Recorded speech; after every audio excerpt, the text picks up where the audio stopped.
welcome back to our 13th episode of the Chronicles in Telmora campaign.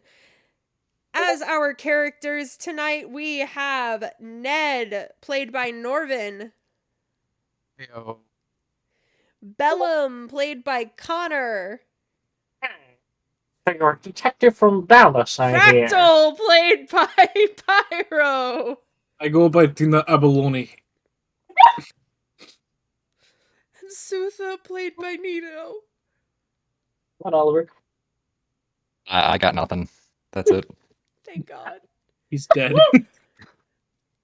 Missing from our cast of bizarre characters tonight is Kagaz, normally played by Shane. Kagaz is Shane, not Kagaz. Shane is spending time with his fiance. Good for him. We all wish we were Shane.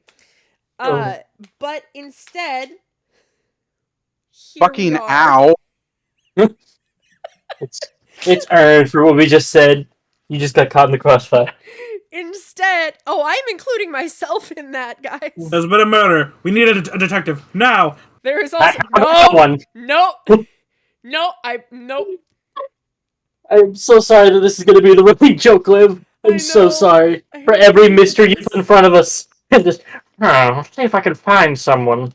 It's actually her fault. She's the one that complained about the word. I am the one that complained about it, and we're not going to bring it up anymore, so... Isn't Ned an inquisitive rogue? Yes, he is! So, isn't it interesting that you were inquiring, Mr. Inquisitive Rogue, about where we are?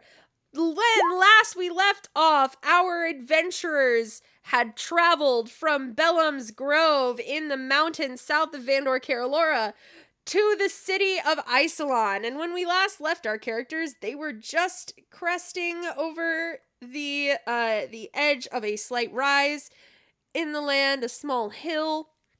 Now they can see the city of Isolon as they come upon it. And I will move you on to the Isolon map. Ooh, you are coming in from the south. So you're coming in from this entrance here. All of the arcane. Yeah, right there. Oh god, a Do we giant have a approaches the token gates. yet? Oh yeah, Not yet. your tokens are way too big, unfortunately. The walls! It's here! The tokens Yeah, are I hate way it, I too hate big it, I because hate if it. you notice, each square is 90 feet. So your tokens are far too large. It would be like a place for a party token if we had one. If I have. If I had one! No. So, where would you like to go first? well, we've come in here. We're traveling to the ruins of... I forget the name of it. Ruins of Plata. To get Fractal in to the zone to research his ley lines. So, this is the last major city we have before we reach there. Bill will suggest... two of the names just not on my map? How did I miss that? What? What two names? There's like two areas. Keep going. Well, luckily the one I'm headed for is the Hall of the Arcane. Well... I'm assuming it's this district and this district that you don't have names. Yeah, but those were like the first two places I named. Is this the Merchant District and Governing District? No. I have to find it in my stuff now. Why isn't it on there? What the shit? It was there when I finished it. Where Suffer did it as go? Roll20 punishes you for whatever sin you're unaware of. What the hell? Yeah, the one that I have on here. I'm just gonna re-download it. You damn well know the sin, Connor. Don't even. Sin of What the Lust? hell? The sin of the yeah. pink dragon. Look, I'm going to see how close this Icarus can fly to the sun before my wings melt, so that the next guy I bring in, I know the limits. Please don't. Please don't. They're already flaking. Deserters. Well, go ahead and explore. I'm gonna, on a separate page on my other browser, put the map back in correctly. Gotcha. So, Bellum is going to try and gather up a grocery list for all the implements Fractal needs to try and get a reading on these ley lines for what he's doing. And ask you, as far as I remember, because gaps between games and Connor memory, Bella, you just want to know it so that you can gain more power and understanding about the cosmos from it, right? There's no exact, I need it to do this goal, right? Tentatively, as far as I'm aware, that Liv has allowed me to just run off into the sunset with, is that this will allow me to come to better sync with my own circuitry, as I believe my last tip was, I'm not running at peak efficiency, so I need more power. That was what you had decided, yes, was that it was about a memory thing. So, Bellum, you will be... set databases. Because I have knowledge, I just don't have the power to run through it. Okay. And or Bellum, access that knowledge that's damaged. Bellum will be... Research God. District and Mission District. Yeah, I was like, Bellum why will is that be... there? That's a bit important. Bellum will be semi-annoyingly, fairly annoyingly, running through specifics. You need it for an upgrade. Is it, are you downloading specific information from the ley line? Is it information you already have that you just need additional power to decode? Is it just... Is it geolocked? It's just non-stop. Fractal looks at you askance. Then he looks up.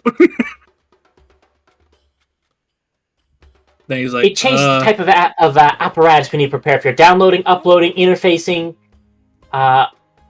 He has a quill out in one of his reams of parchment. Fractal stares at you. I am intending to absorb the spiritual acclimation. Or, no, not acclimate. He's going to acclimate to the spiritual pressure. The latent energy is found at the intersection of two ley lines. Yes, I'm going to channel that through myself as a conduit, and hopefully be able to channel that into repairing and or boosting my own capabilities. So, interesting. Bellum is taking notes. Would you like to know what he's writing? Yes. What languages do you speak? Or rather, here's what I'd like to hear Liv's thoughts on it. I like to imagine Bellum writes his notes in a code in Druidic. Like, it's written in Druidic. We certainly can. And it's just like I don't think it's a necessarily very hard code, but I like to imagine that that's the little Druidic he has. If I don't actually speak Druidic, never mind. You can do that. Since I don't speak Druidic, the closest I could get would probably be Giant. So... What? Yeah, I speak Giant. Yeah, Furbolgs speak Giant, I think, by default. Yeah, that Giant was my... You connected... Oh, okay. Yeah, you connected Druidic to Giant, and that I well, yeah. My train of thought was like, okay, Druidic, Furbolgs. I don't have Druidic. What's the closest I can get? I was like, okay, I could go Elvish or Giant. And I like to imagine Bellum writes a lot in Giant rune stuff, and that's why he kind of meshes along with Cogas and some stuff. I was about to say, I was like, Cogas will definitely know what you're writing, because he speaks Giant, and I did double check. It is a little bit of a code. Like, he's actually, like, there's phrases and things, like, it is secret notes, quote-unquote. It's less of a, I don't want people to see it, more of a, he thinks it's fun to make up a code to hide his notes in, and it makes it a bit of a game to read his stuff. Huh. So Fractal looks over, sees your gobbledygook, shrugs, goes back to, what sort of stuff might I need for this, for some sort of... And for what equipment do I think I would need to start channeling ley lines like this? And then use myself as a catalyst. Probably some sort of arcane focus, if you don't already have one. I have the staff. So, you know what? Yeah, lightning rod! Yeah! An arcane focus, definitely. You might need to look into getting some things that are consumables. Like cost-based consumables. You might need to do research into seeing which ones specifically would be good for this, though. I would like research into that question, yes. Well, there's two possible places you could go in this city. And this is the city that researches one of the foremost ley line areas in Telmora. What the fuck? I need to refresh.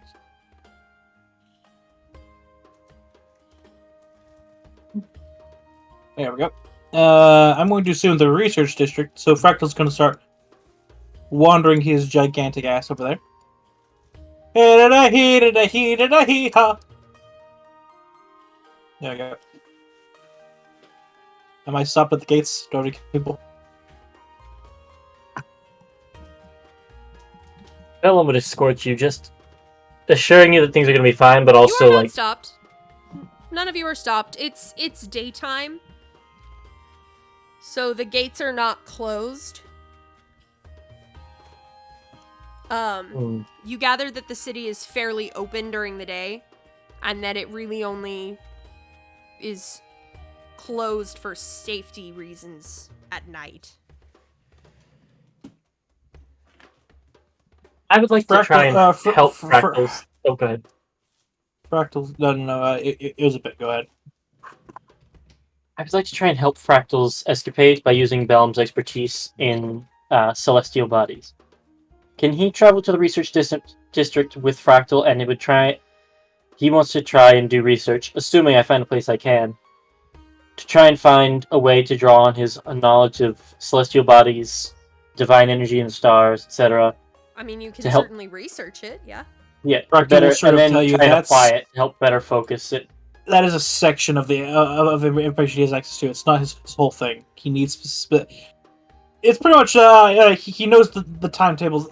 Matter of fact, given my research in the previous city, when's the nearest major celestial activity? Like any eclipses, anything along those lines?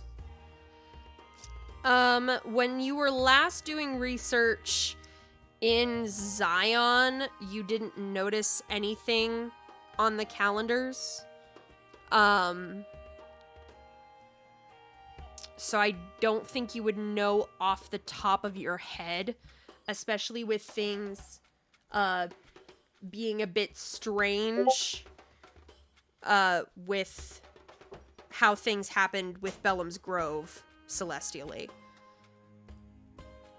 I will look up. I'll add that to the things I'm looking up. Okay.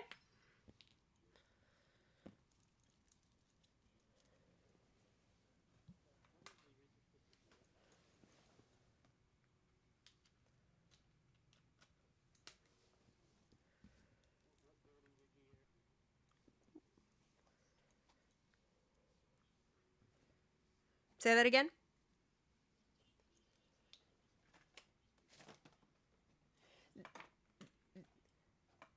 So what you would know of the research district from what you know of Isilon, is the research district is probably going to be focused on the research of artifacts from the ruins of Plata and research of the ruins themselves. But it also would pertain a bit to the ley lines, because the ruins are situated right above the ley lines.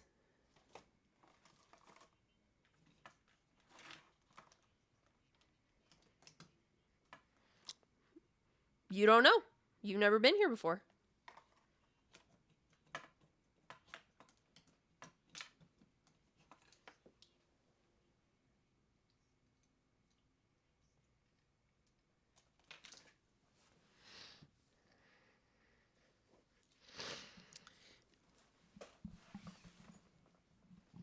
Would your grove consider you an emissary specifically?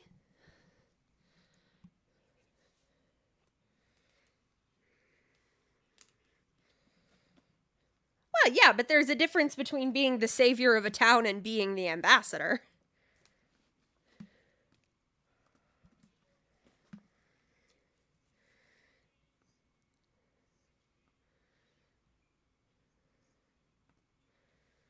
Okay.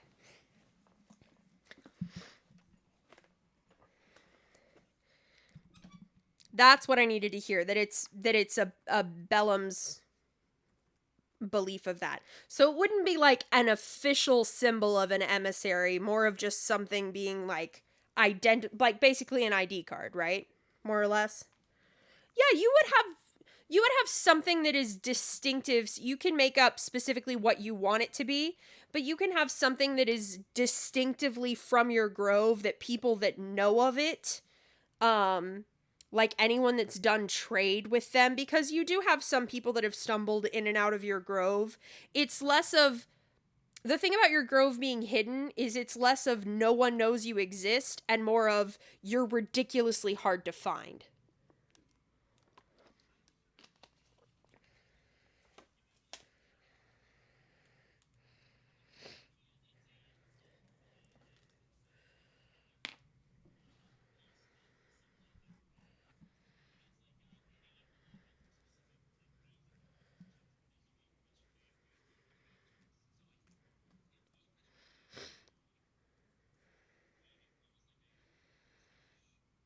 Like a tartan, yeah.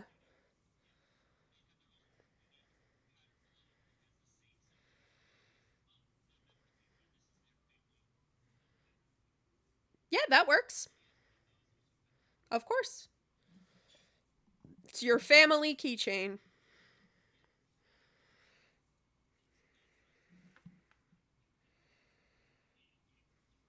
No, that's adorable.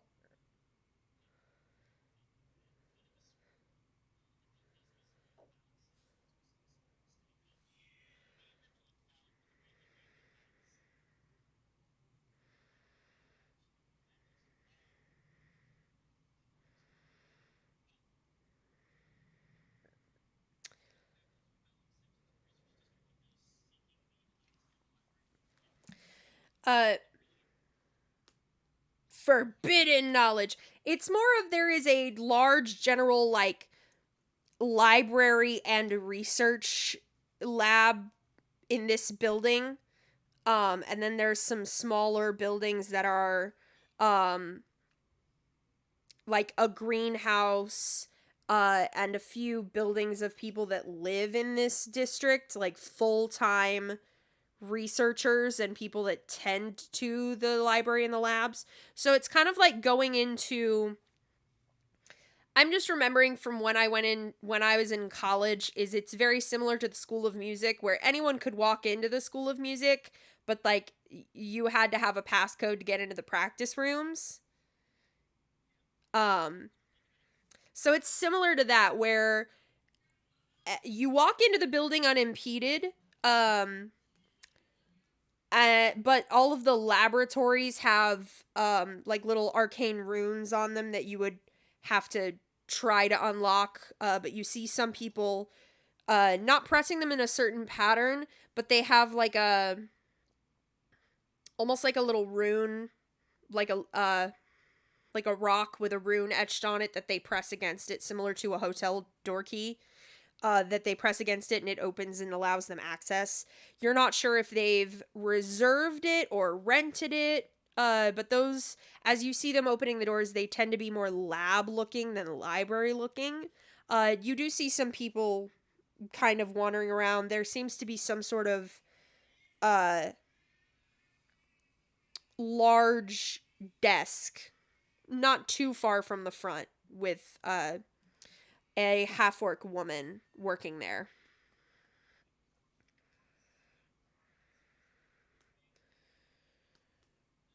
I mean, it was originally an orcish city. People of all races live here. I really wanted to try to make most of my big cities very uh homogenous is the opposite word that I'm looking for. Varied, I suppose. Um but definitely there are a lot of orcish and half orcish people here because that was the original settlement. Artificers, wizards, um any sort of arcane practitioners are big in this town because of the research.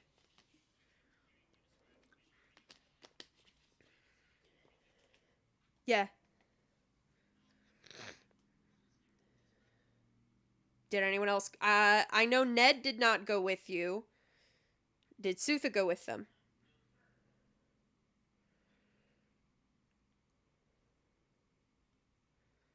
Neato.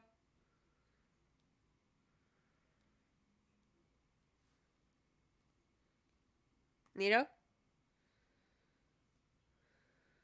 He's muted. He might be AFK. Um, Ned did not go with you.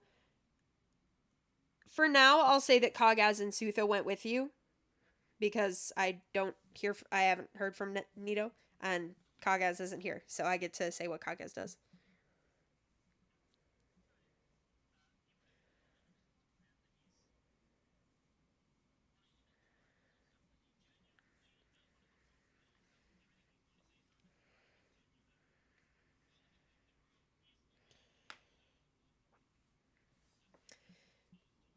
I know you were interested in finding out why what happened at your grove happened.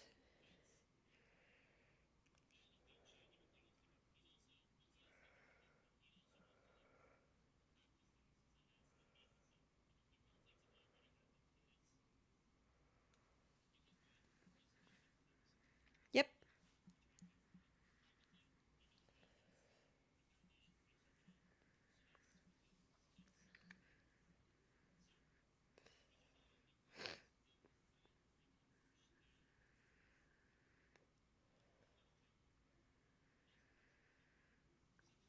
Yeah, close enough.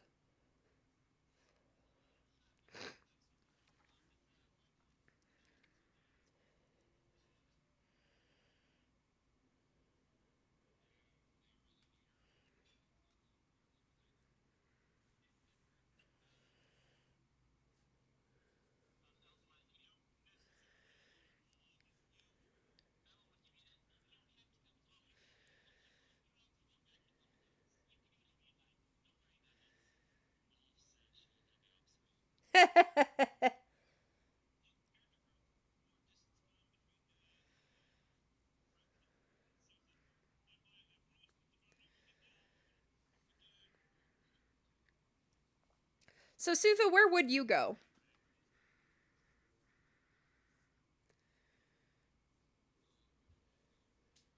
Where, you look around, Ned's not here. Yeah.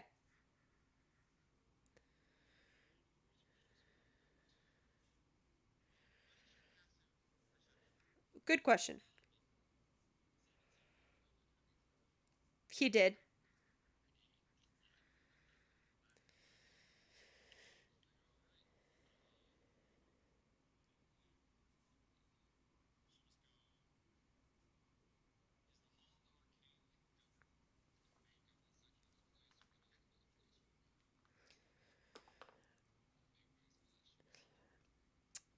It would probably be in the research district, actually.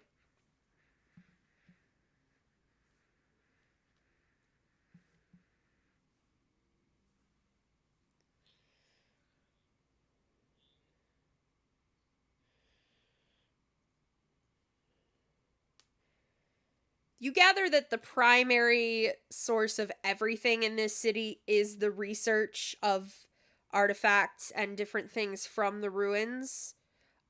So the majority of the highest level people are going to be found in the research district.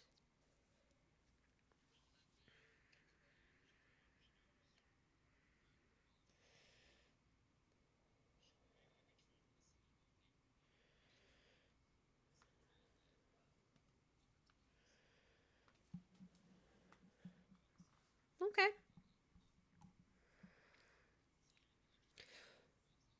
So upper class, like just rich people, or upper class, like bureaucrats? Okay, yeah, bureaucrats would be in the research district. If you're just looking for random rich people, that'd be the merchant district. Okay. Okay. So Sutha is back. I know where Ned is going. I'm gonna ask about that in a minute. Bellum, I believe you had said you were approaching the receptionist. Okay.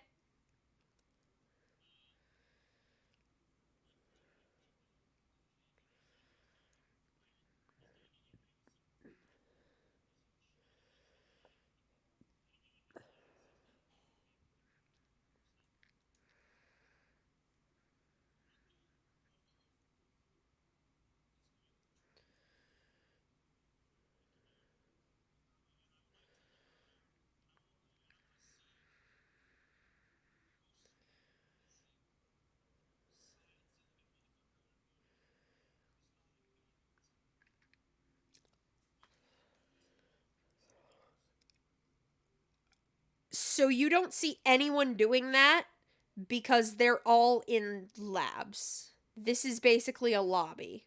No one's doing experiments in the lobby. Make me a perception check, Fractal. Actually, since you're looking around, make me a perception check. Yeah. So as you're looking around, you turn directly to your right and you are greeted with a sign that says, "No experiments in the lobby. No exceptions."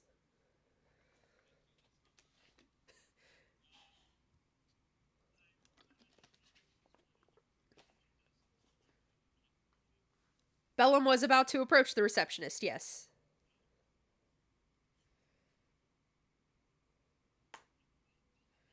Sorry, I thought you were looking for. I thought you had said. That's my bad. I thought you had said you were looking for somebody like messing with something dangerous, and I was like, no one.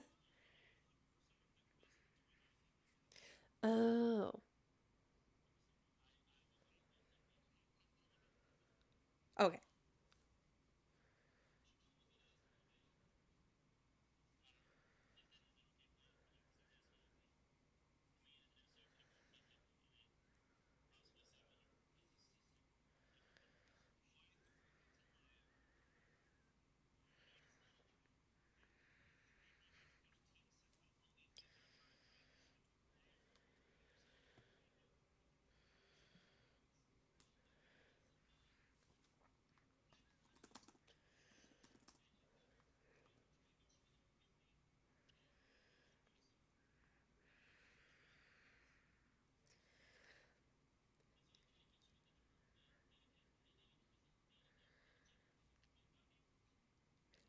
Just curious.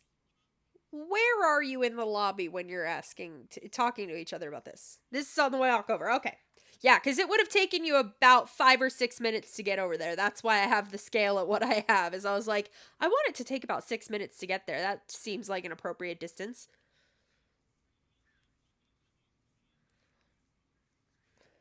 Okay. Then continue. Before the lobby.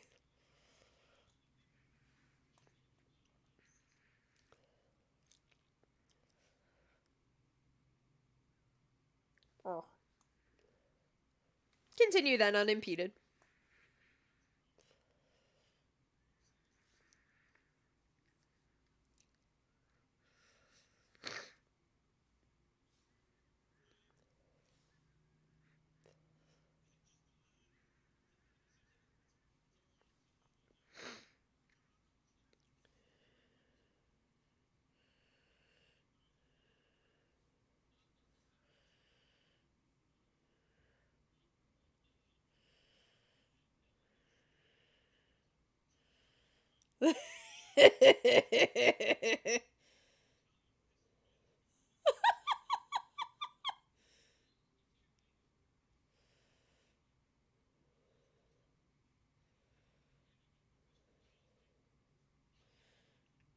Rip.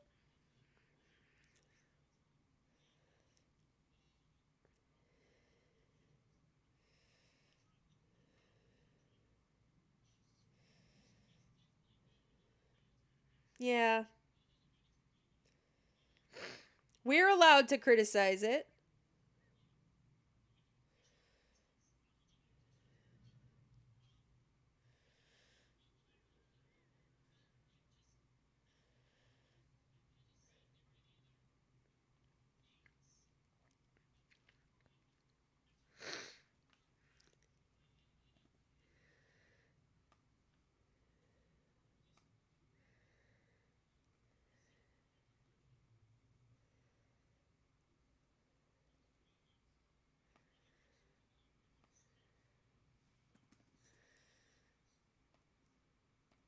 Hmm.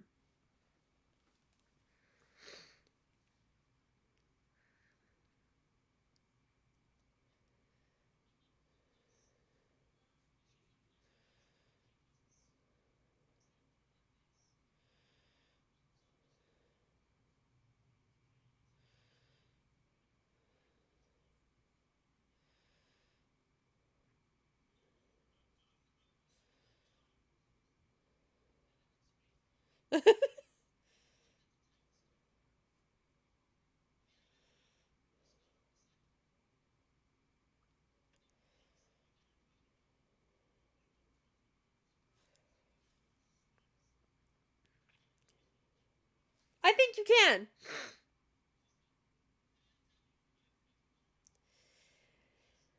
I was about to say that beats your that is under your passives because your passive insight is a 14, Fractal.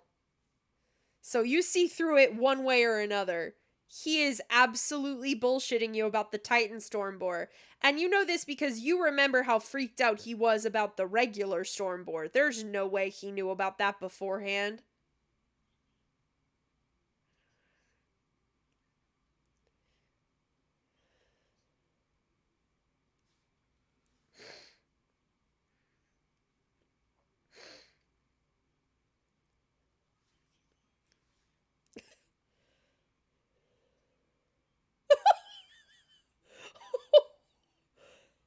That's one way to incentivize him. Oh my god.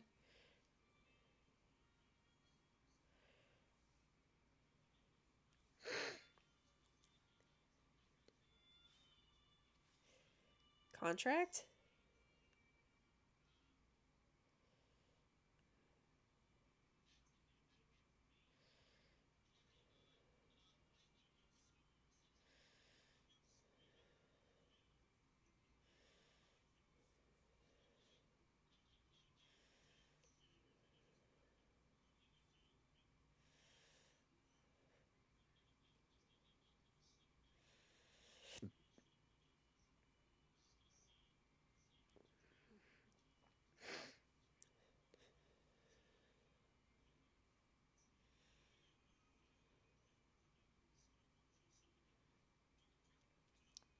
The yeah.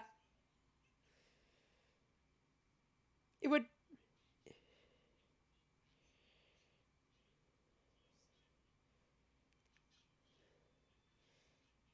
There are several useful ways, but go on.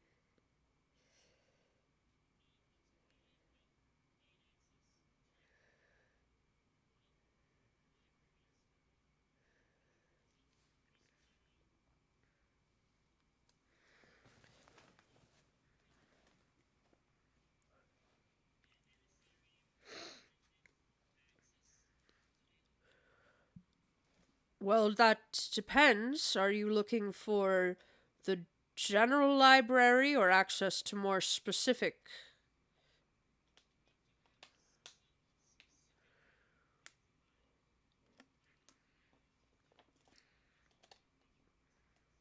Well, the general library,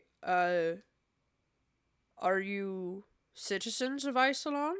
No, you said you're from the Earth Stars Grove. Uh, all right. Well, there is a small fee for non-citizens just to keep upkeep of the buildings. Citizens pay it in their taxes, but it is a small fee of 1 silver per day, or you can buy a week's pass for 1 gold. It gets you full access to the general library.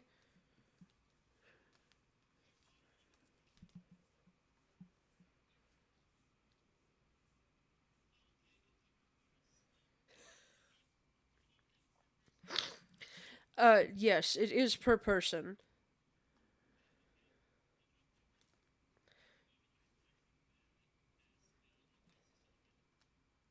Damn. Cold-blooded.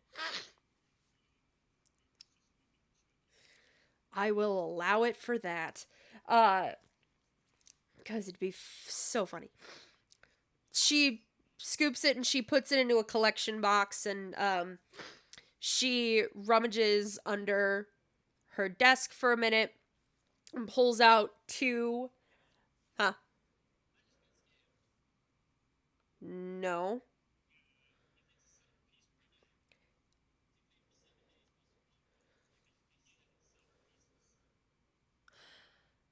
I forgot that is more expensive. Sorry. That was my brain going, yeah, that's cheaper. No, that really was... I guarantee you that was Liv doing bad math in her head.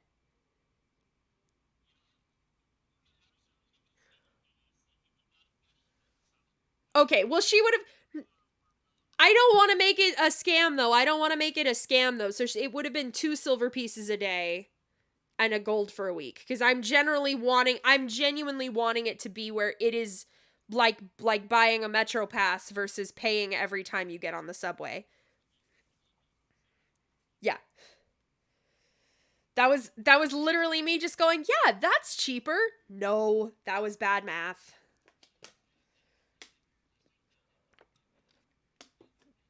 Yep, no, thank you for correcting my math. Let's remember here, kids. I can cook and I can drive. No gay can do all 3. So, no. We know you're not. Yeah, it's a bit disturbing. So, it is not a scam. You do pay. She pulls these 2 little sage green pieces of paper that are pieces of parchment that have some that has some beautiful calligraphy on it that says Isolon Public Library. And then it says it says library card underneath it, and then it has a little space for your name. If each of you could just sign this. You each get one.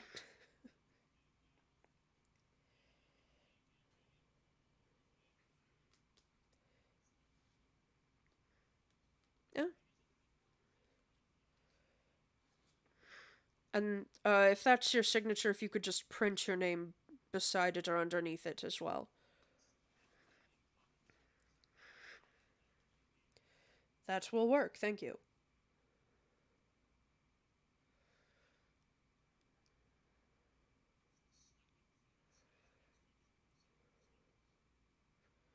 You as well, please.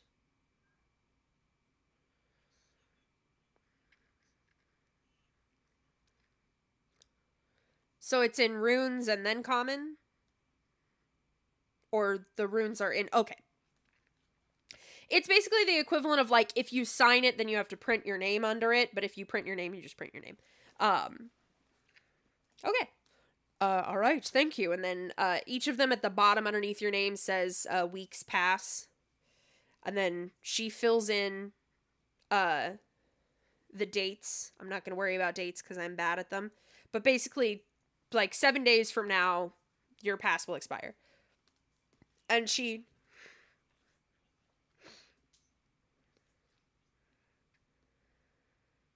You know what? I think Bellum is a Cancer. I'm a Cancer.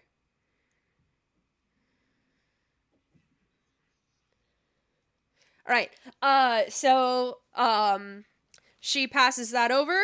She passes each of you your individual little cards. The general library is just past me to the right. The librarians in there would be able to assist you with getting access to more of these specific tomes. They can help you find anything in there, and they can direct you to one of the researchers if what you're looking for is in one of the restricted libraries.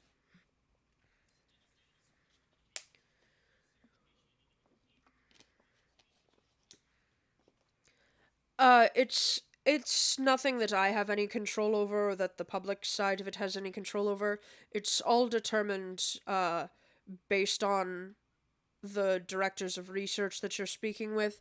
Some of them are very lenient and they just want to hear that you have a good thesis that you're trying to prove, and others are more sticklers for having to have specific things, but it really depends on the subject, unfortunately, and I'm not fluent in all of them.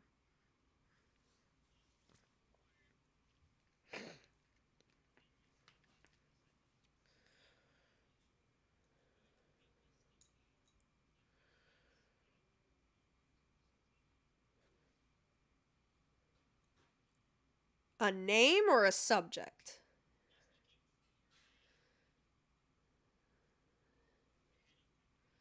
Subject.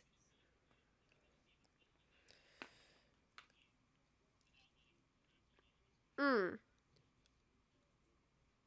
Uh, I I have a list of names and what they're directors of, yes. I don't keep their schedules, unfortunately. Of course. She passes it over. That is there, yes. Okay.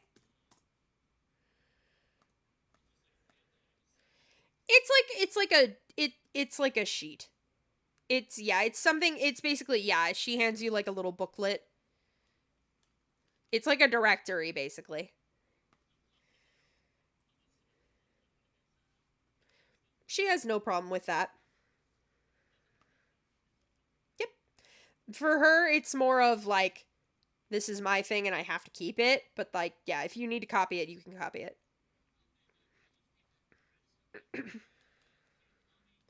Of course, the lobby is public.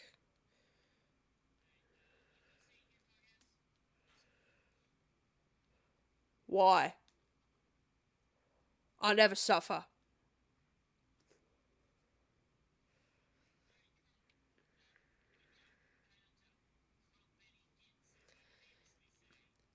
I'll crump whatever gits I want. Clanky. That's right, he calls you Clanky. Alright, Clanky.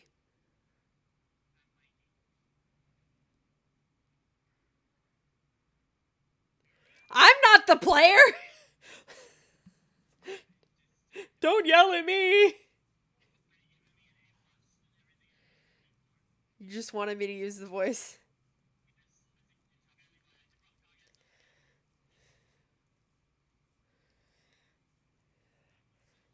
You see a little pop-up appear on your HUD. The DM will remember this. It is, but it's still funny for me to be like, the DM will remember this.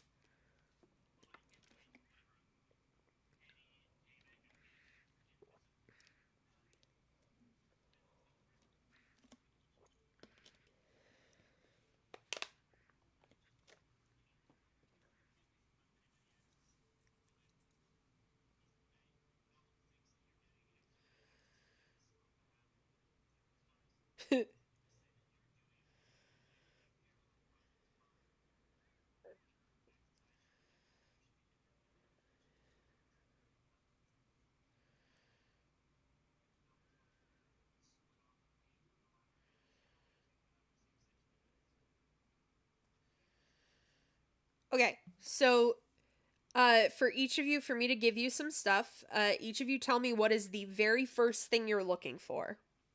The primary thing you're looking for.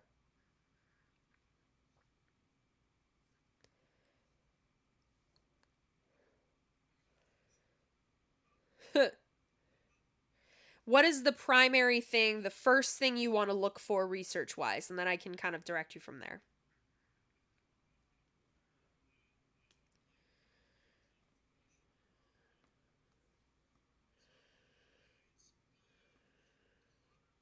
Okay?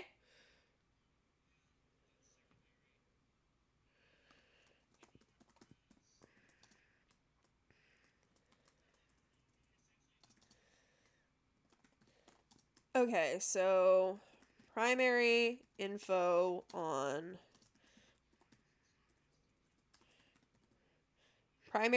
ruins and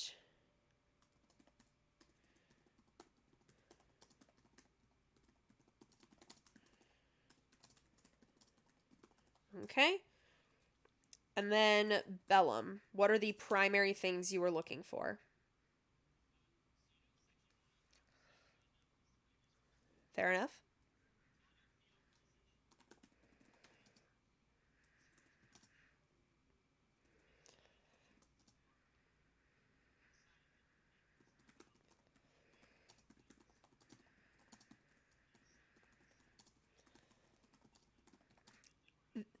The isolation is isolation is when the gods sealed themselves away past the prime material plane.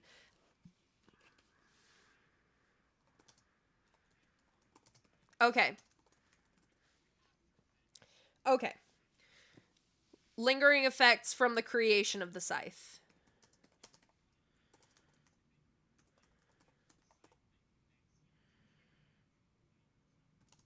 Okay. The Earth stars specifically or to Celestian?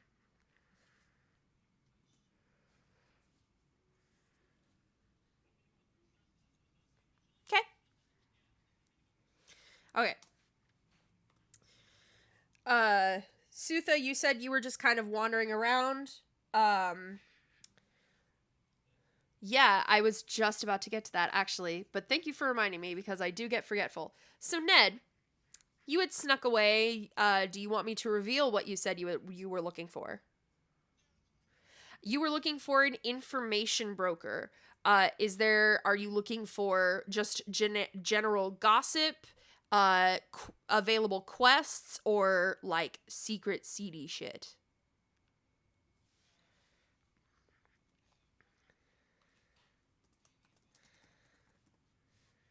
Okay.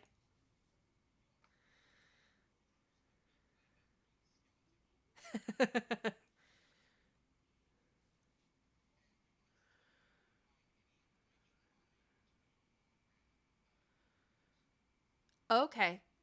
All right.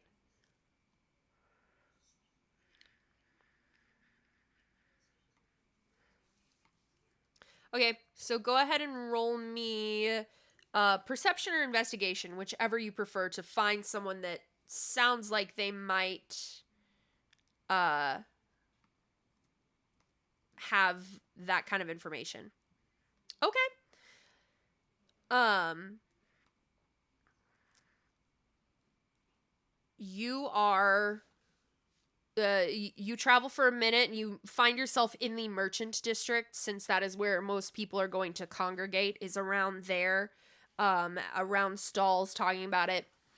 And you hear someone talking, um and you kind of start approaching just generally, and they catch you out of the corner of their eye. They don't move away or stop talking. um you hear them speaking to someone, uh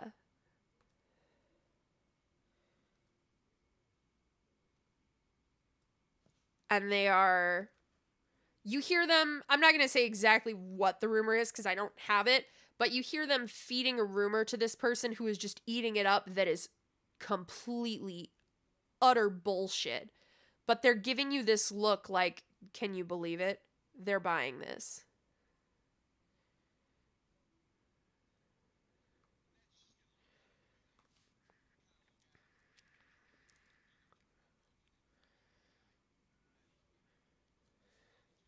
Oh yeah. And eventually the person that is eating up the lie like crazy, uh, just thanks them and turns around and walks away.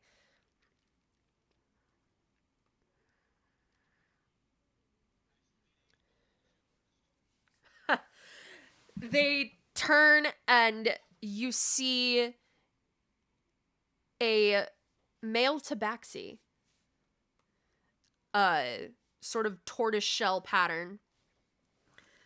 Ah, I knew I could spot a bullshit artist from about a mile away. My name is Vale. Nice to meet you.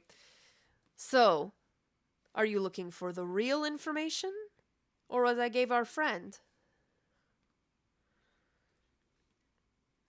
Alright.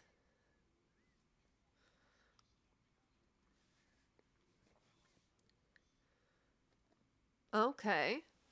Anything specific or just what I've heard? What I've heard. I've seen some strange folk about recently. I don't know where they're from. They wouldn't say, but I don't think they're from here. Another continent, maybe. Not sure. Very strange. Older woman and younger assistant. Something like that. They were looking for someone. I don't know who. They didn't say. Very strange. They didn't talk to me, but I've been hearing them talk to others. They left a few weeks ago. You've missed them by now. Looking for an associate of theirs, they said. What did they describe them as?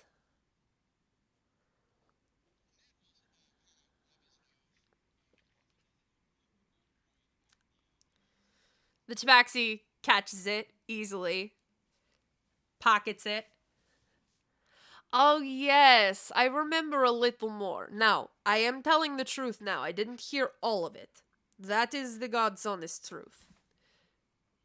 But what I did hear, because they didn't speak directly to me, what people have been telling me, it's a few different things. Some people said they were... I know it was an old associate of theirs. That I know for certain is true. Everyone has maintained that. Some people have said it was some sort of strange servant. The description was very unclear. Some people described it almost as a pet. I'm not entirely certain if it was meant to be humanoid or some sort of beast. They were very vague. Everyone said they were vague on purpose, almost as though they didn't want to give too much description to avoid people tipping them off from something. I don't know. It was very strange. Like I said, these people were very, very bizarre. Bit unsettling. Well, they had, there was the older woman, very unsettling. Seemed to be some sort of elf, maybe? I didn't get a good look at her. Her assistant... I mean... Her assistant wasn't that bad. But,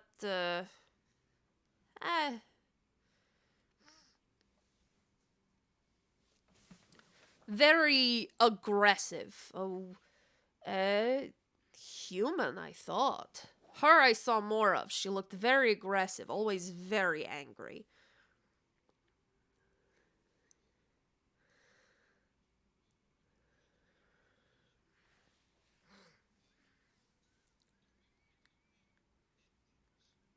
Absolutely. Awesome. He will pocket it. He goes, "Don't worry. I think I'll have a way of getting in contact with you."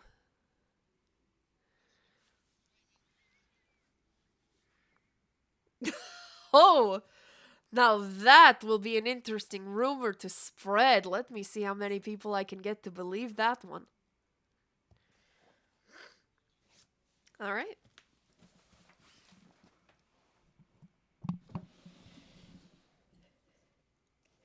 Gaslight Gatekeep Rollers.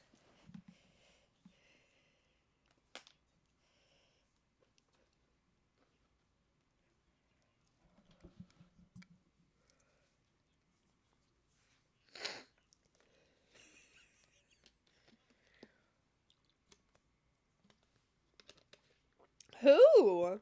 What's wrong, Fractal?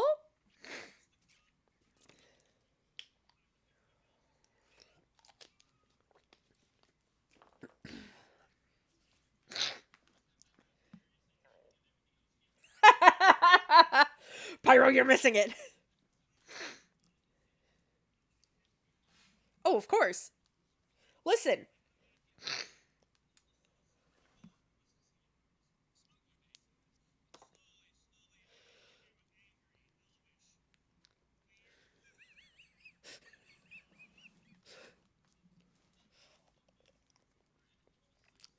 Oh no, they're gone. They left a few weeks back.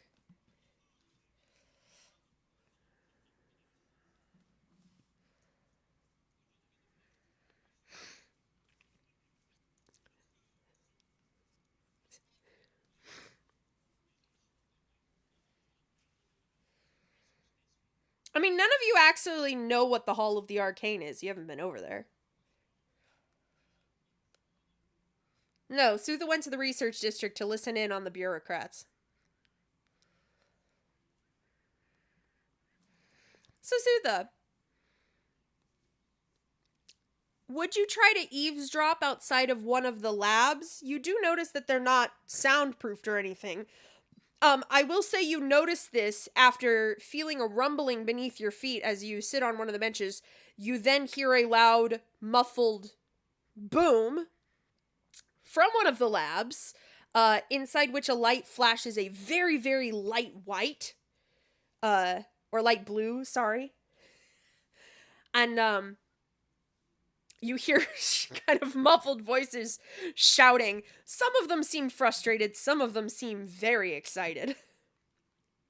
So you would probably be able to eavesdrop outside of some of those if that was anything you were interested in.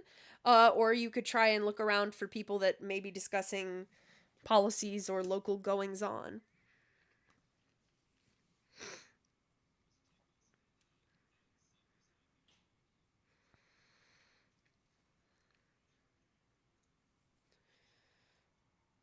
The explosion? So you go up and you hear someone, the angry voice seems to be, "Are you kidding me? This is the third time you've caused an explosion in the lab this week.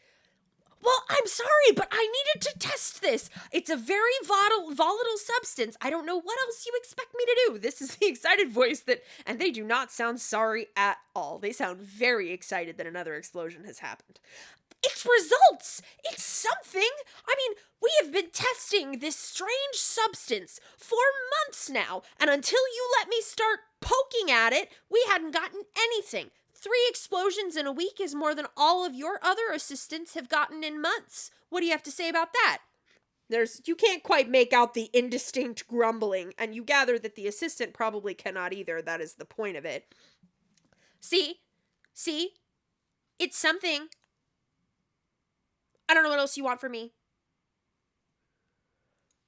Just try not to destroy the only specimen that we have.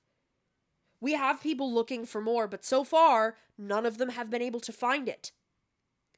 We don't know if this is a piece of something larger, if there are more of this creature out there. We don't even know if it is a creature. Is it even alive? Well, I don't know. But it looks like it survived the explosion. So if you'll excuse me, I'm going to get back to work. Then you hear footsteps walking away.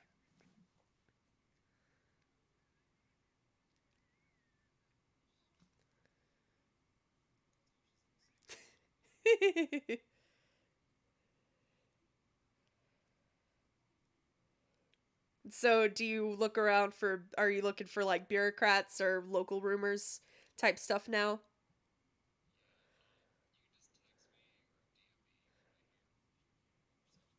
Okay.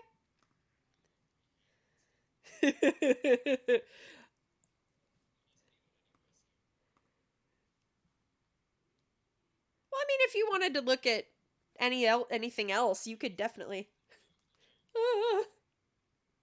Okay. All right. All right.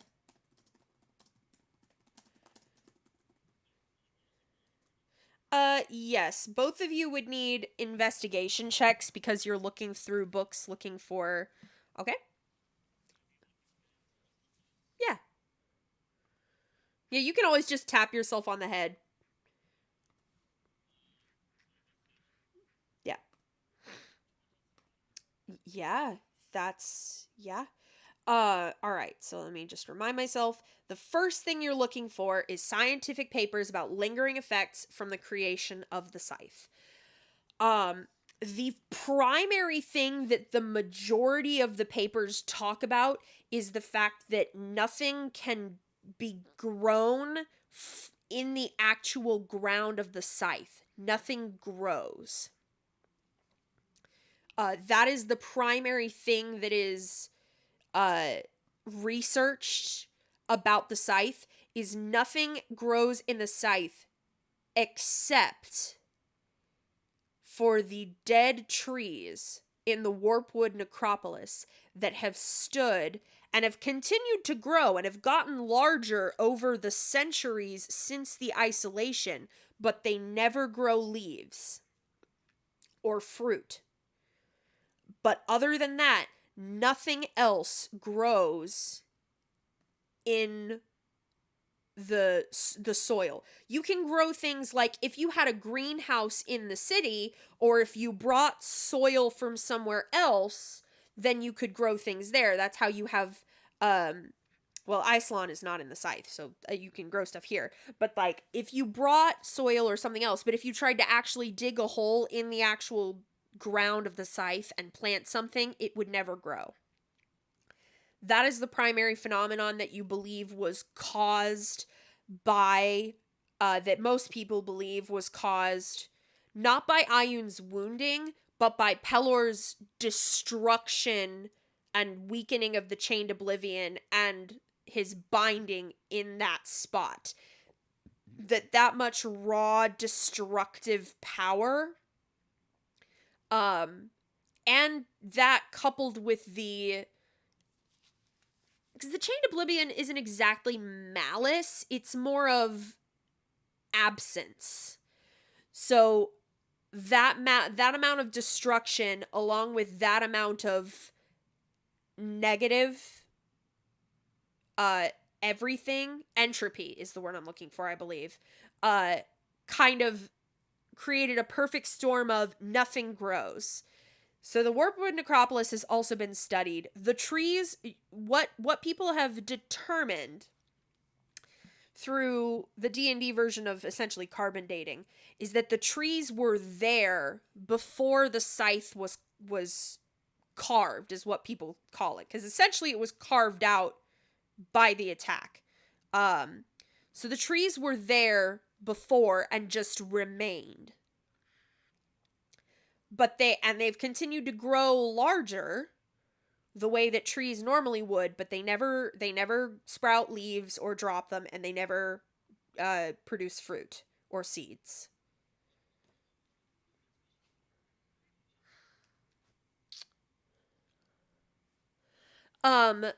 It can people have tried to remove the trees themselves. The roots of the trees being several hundred years old. I think my music just ran out, so I'm going to restart it. Oh wait, no, this would be different music. Hold on. The root of the trees are so old and so deep that they are impossible to unroot, essentially. And they are so tough and so thick, almost like petrified wood, except for the fact that they still grow, that you can't chop the whole tree down, but you are able to remove branches or twigs. So they make excellent wands or staffs for arcane foci. Druids usually don't touch them for a druidic focus. Most of the druids just feel icky. They offered it to druids as well, and every single druid that touched it was like, something's off about this. This has bad vibes. The arcane practitioners didn't notice that at all. They noticed it was less of like, oh, my spells don't work as well for druids. It worked the way that a druidic focus should work. They just went, bad vibes. Which, to be fair, they are technically using a piece of a sort of dead tree, is the best way people understand it.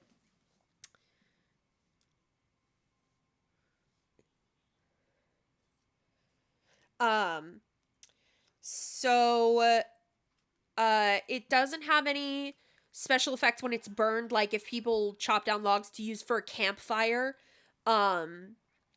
it doesn't really do anything. It burns normally. It burns normal colors.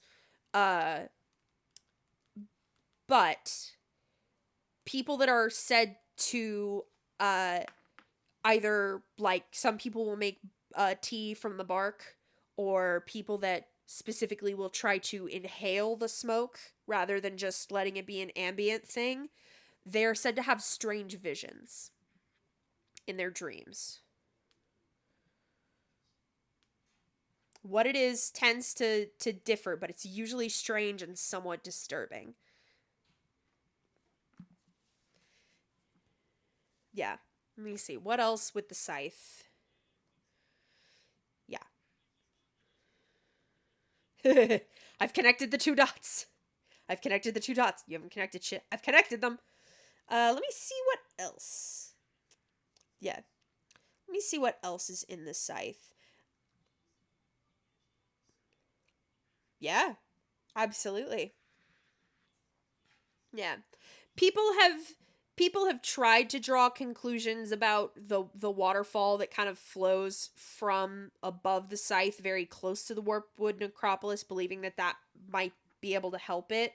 But the tests that have been run haven't revealed anything special about the water once it comes to the scythe. It seems to be the same when it reaches the scythe as it is when it's up further north in the green areas of Ascaria. And then there's not a lot of research in the ruins of Plata about the scythe specifically, because that's their own thing, and it seems to be more connected to the ley lines rather than the formation of the scythe and results of the scythe. But the most primary thing about the scythe is that things cannot grow except those trees.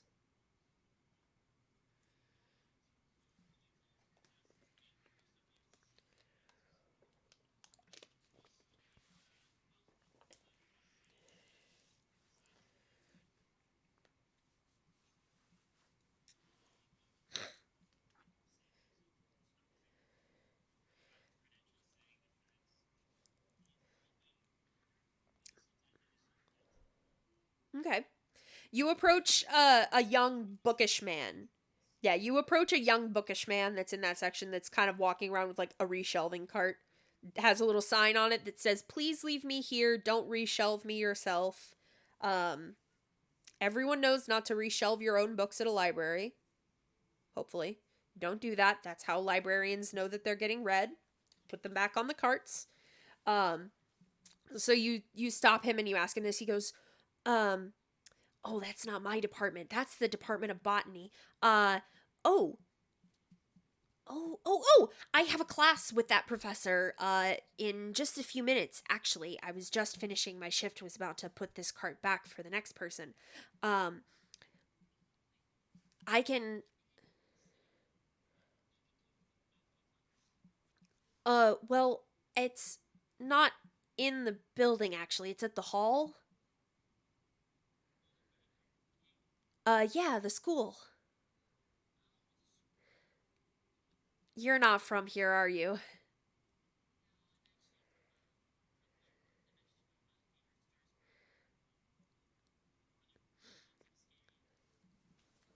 I don't think I've heard of it, sorry, but I'm still new. Oh. Okay. I mean, you can ask. It's more of a lab, so you wouldn't be able to participate, but...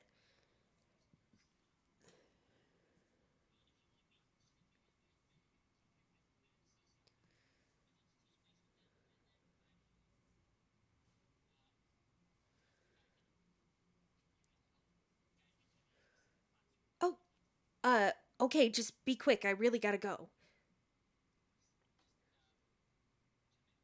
Okay. Noom.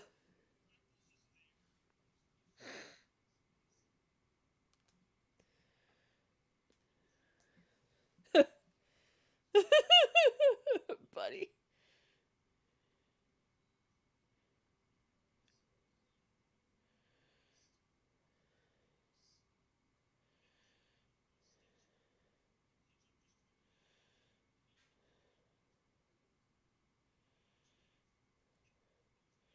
I'm getting to that next.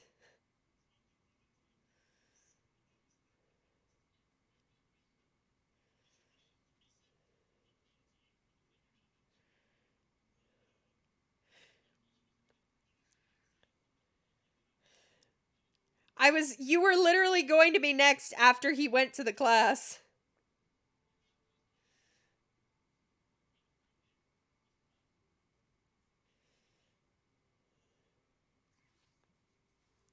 Yeah.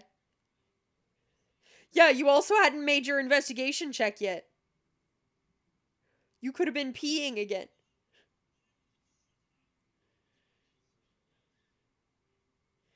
There you go. All right, let me go back up to the first thing you were looking for. The primary info on the ruins of Plata is the first thing you were looking for. The ruins. So the primary info, let me pull that up real quick.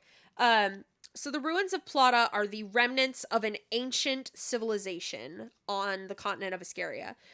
Researchers haven't been able to determine the exact date of the creation of the city or when it was destroyed or just fell into disrepair, but some people have theorized that Plata was one of the first settlements on Telmora as a whole, like in the whole world.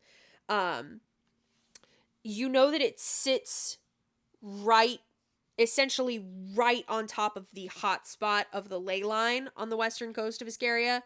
And that is why there are a lot of very powerful artifacts that are there, or that's why people theorize there are a lot of very powerful artifacts there. There is an active excavation going on there at any given time. Adventurers can be hired out to go and assist the researchers that are excavating. Ironically enough, very similar to that one quest in Skyrim from the Mages College. It's the one where where the professor's like, come with me, and then all of the students go into the excavation. Yeah, it is. Yeah, I think it is when you find the Eye of Magnus, actually. But it's when you find an amulet first, and so there's all of that stuff. But you're basically going in as an adventurer, and everyone else is like a student. So you know that adventurers can be hired to go in there. Adventurers are not. It's not like exclusively open to the researchers and archaeologists. You know that not too far away, the Bleakburn Outpost is a staging area for all of the ventures and the excavations into the ruins.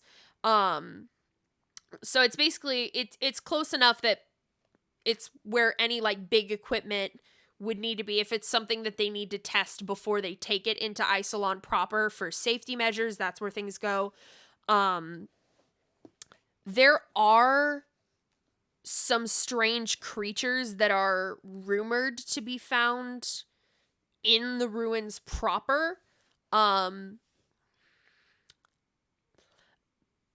biological than mechanical. Things there seem to be more primitive and true mechanical invention. There are some rudimentary mechanical things that were found there, but nothing on your level. Or on Bellum's level. It's primarily like strange biological creatures, so they're living creatures but some excavations don't run into them at all. Some excavations are like, we had to turn around from the door because these things that we had no chance of standing against were leaping at our throats. And some people are like, I went in and it was completely silent the whole time and it was such an easy trip. So it's very interesting that it's not an infestation per se, and there's no hard description of what kind of creatures these are. It almost seems like it's different kinds of creatures that people encounter. So that is the basic information for the ruins. Since yours was not quite as in-depth as the scientific papers about the lingering effects, I will also give you the necessary consumables. Let me go ahead and pull up. So I think that would be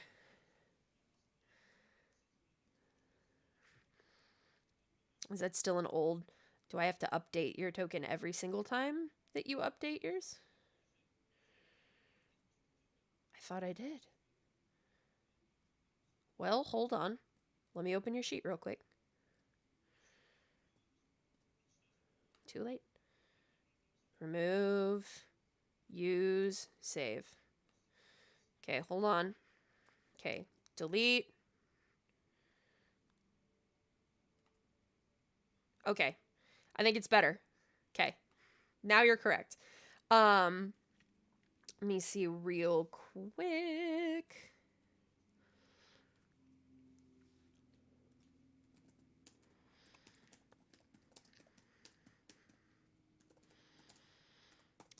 Let me see. I might need to give you a list in a minute.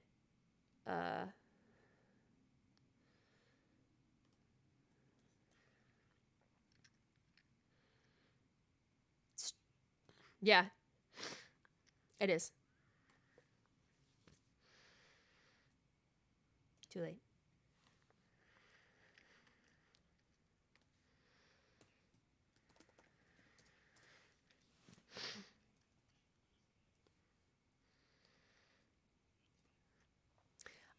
You definitely gather that things that are more universal for things like chalks or incense or ground gems, diamond dust, things like that that are someone has given me a breakdown. Excellent. So for things that are consumed, like different things like that, basically anything that has things that would work, like a bag of powdered silver and iron, charcoal, incense, and herb mixture, jade dust, or a bag of diamond dust or gold dust, augury sticks like you would use for legend lore, things like that, silver powder, like precious gems or dusted gems, a pearl for identify could be helpful as well.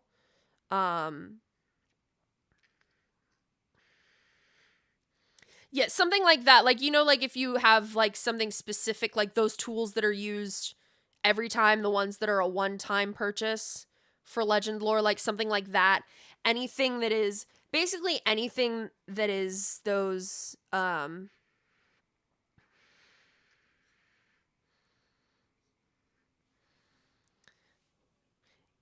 basically what you would gather from this is the more inexpensive ones will help. They will help. They're not using a lesser thing is not going to harm you at all. It just may not help as much. Like using a 25,000 gold piece diamond like you would use for True Resurrection or whatever, that would basically be like an automatic success. But using like a 5 gold piece bag of powdered silver and iron might give you like, a +1 or something. But nothing would be harmful.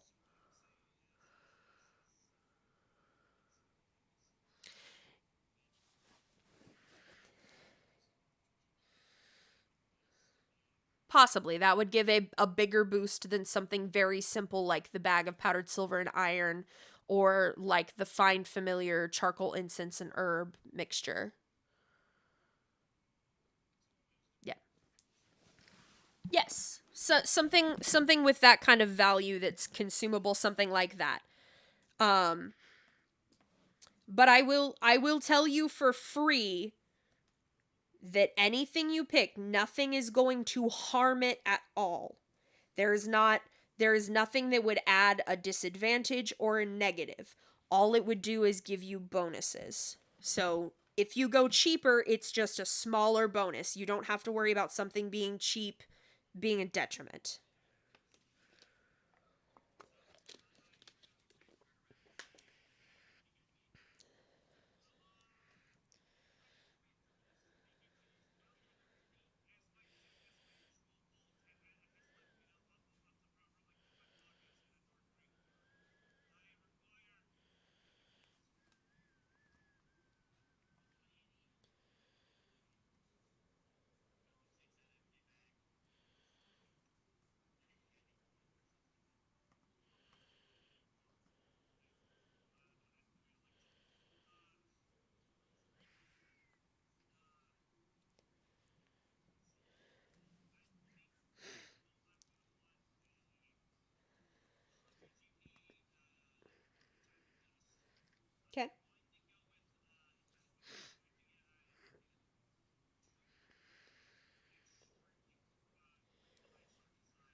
Okay.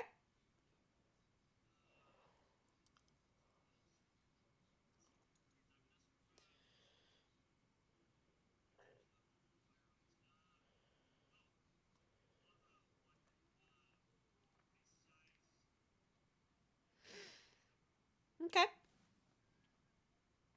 If there is an amount that you're wanting to spend, you said 160 gold.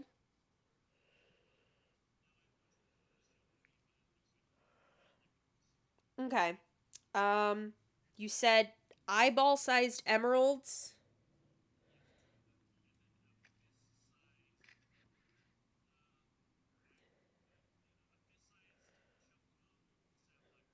Okay.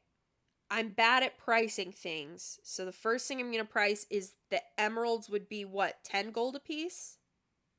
Does that sound reasonable? That are a little higher? They're eyeball size? Yeah, that was my guess. Okay, so 25 each. And then I'll do for a fist, that's about twice that. So I'd say 50.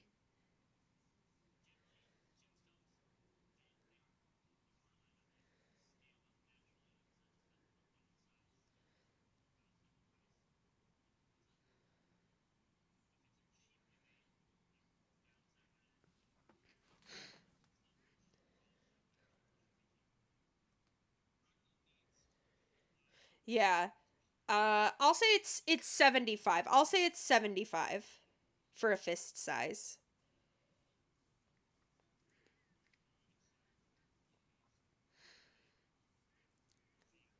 Yep, the thing.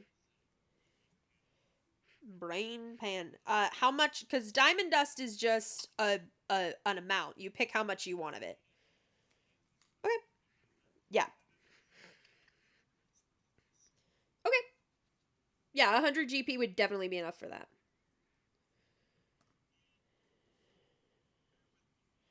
Okay.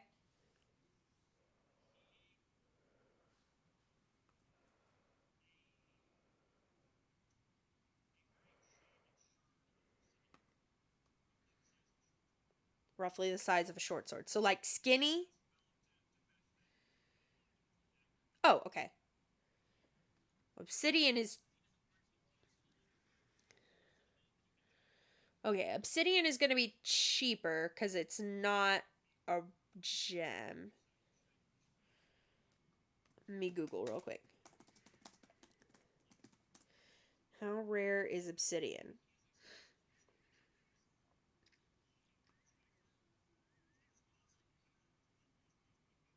Okay.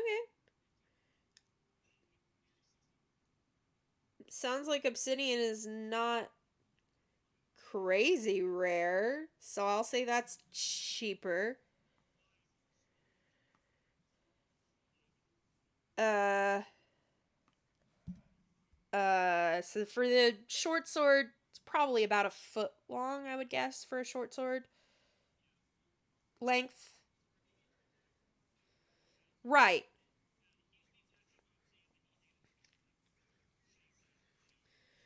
6-inch shard of obsidian.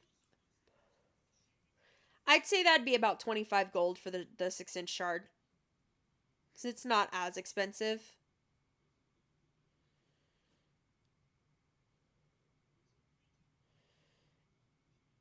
Is, I think, 150.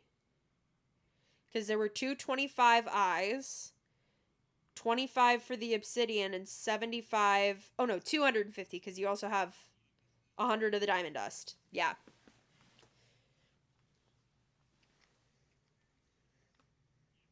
And obsidian.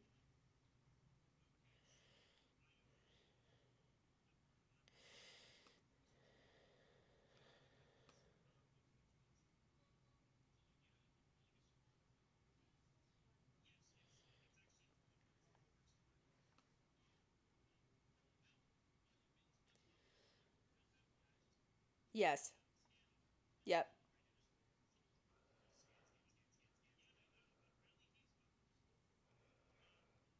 You got to figure out how to unlock them though.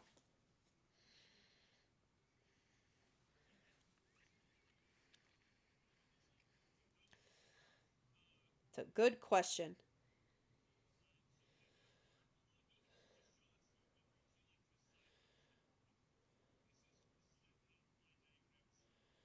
That's probably a good call considering you're in a place full of experimenters.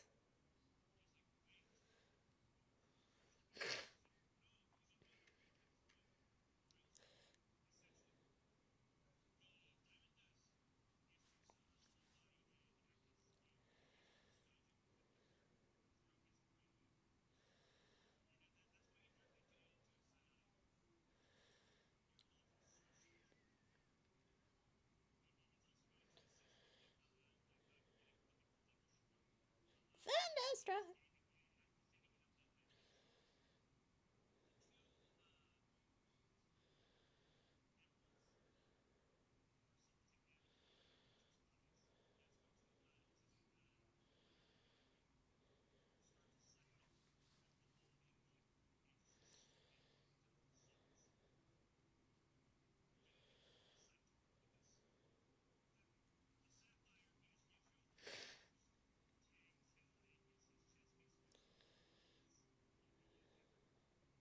I'm not gonna say that one out loud.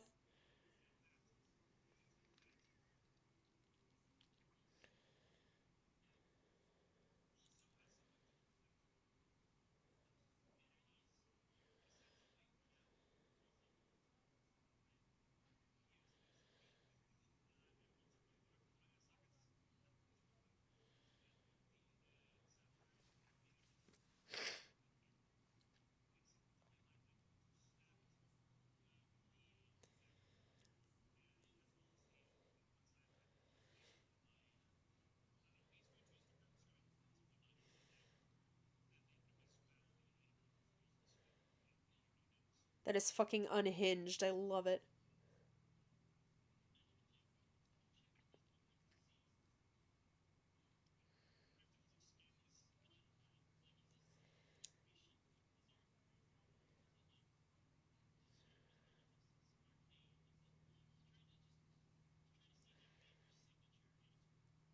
Okay, make me a perception check for that.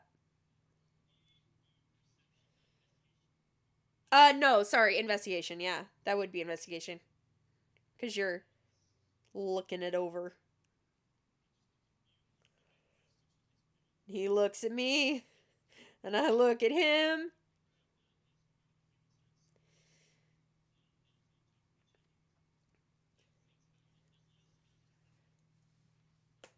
Hmm.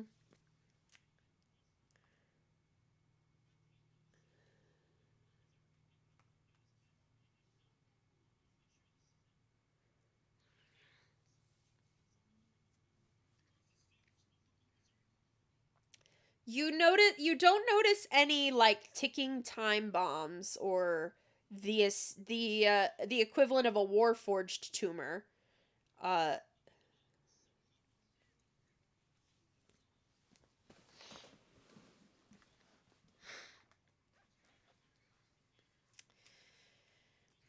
Pyro, go ahead and DM me what you think would 16 would get off of your blueprints based on like creator information.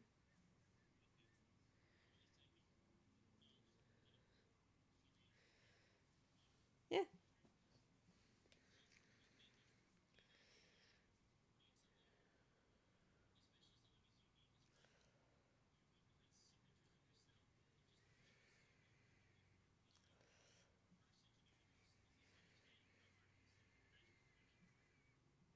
Hmm.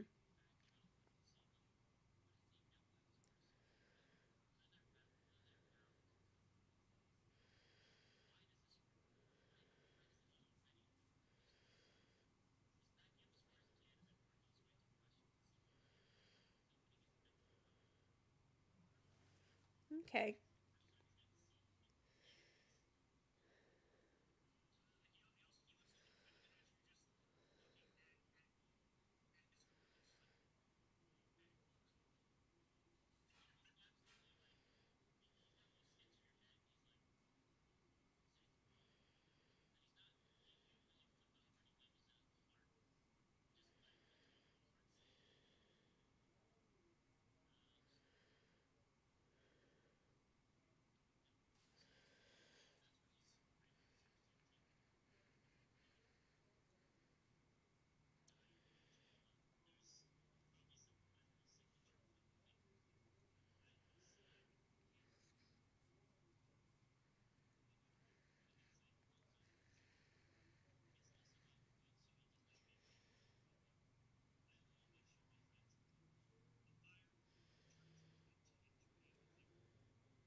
Blush.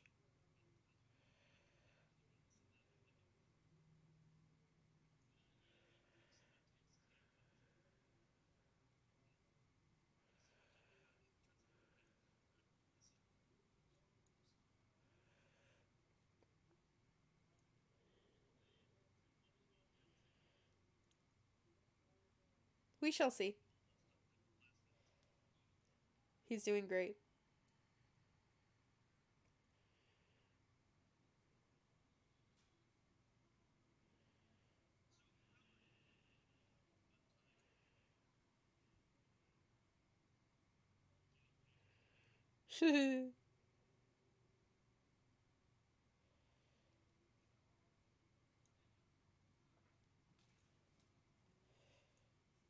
You're in a big city. What could possibly go wrong?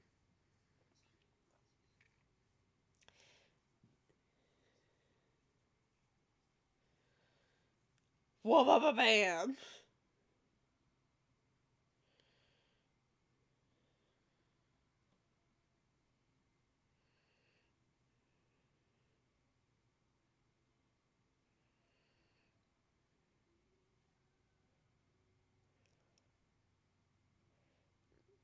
I love this library music. All right. Let's see. Let me see my DMs. Thank you. Okay. Yeah. So with a 16 in that investigation, you realize that Fractal's internal circuitry and his general structure they almost look like they were kind of based off of an elven body. But the primary emphasis is on memory storage, and there is no storage at all for emotions. It's completely lacking in emotional storage cortex. Primarily memories.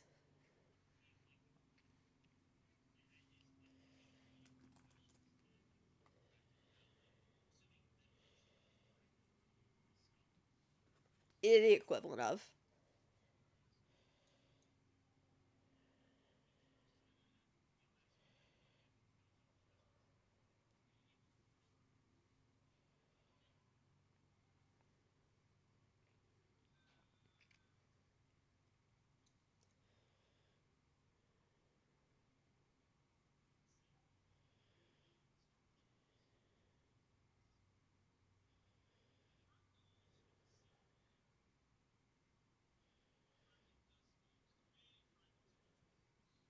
There are no small children in this library.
Basically, like, is there a USB port to plug in a flash drive for USB storage? Yeah, go ahead. I have an idea, but I want to see what Pyra says.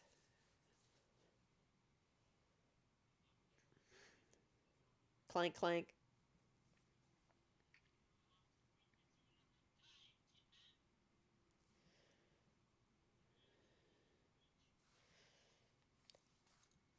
So baseline, there is not a space. There is not like a specific, like, things are labeled on the blueprints, so you know what things are supposed to be, and you know that none of the places are specifically pre-designated for an emotional cortex, but you know that Fractal experiences emotions. He has experienced emotions with you, but there's not a space for them. Constantly.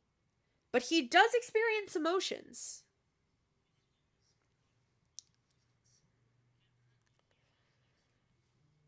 I imagine it's similar to Alphonse taking off his head in Full Metal.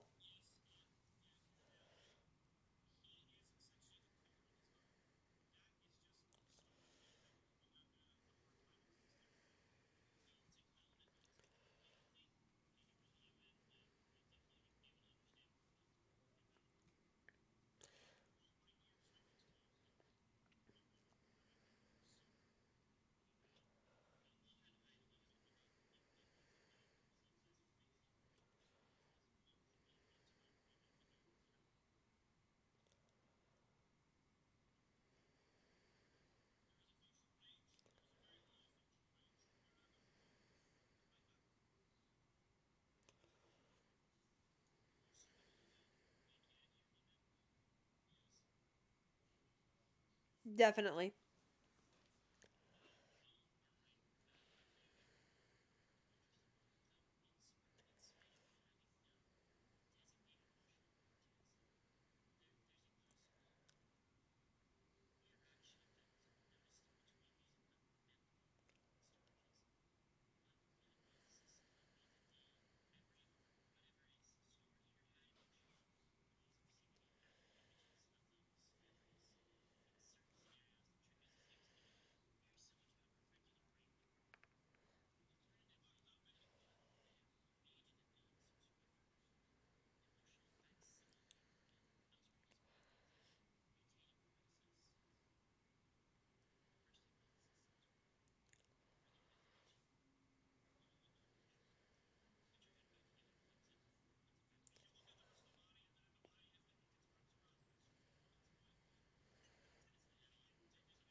Yeah. Easy enough. You know your body well enough.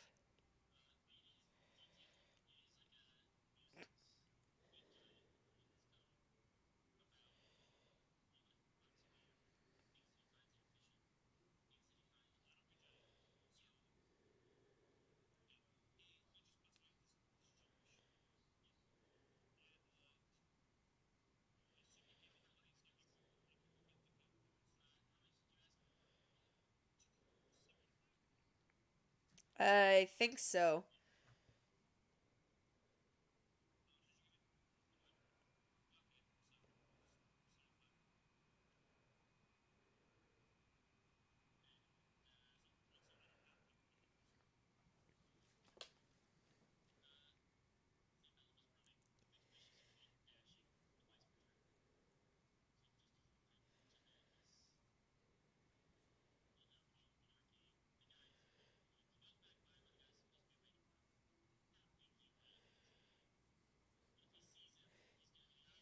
You cannot fight. You do not see him.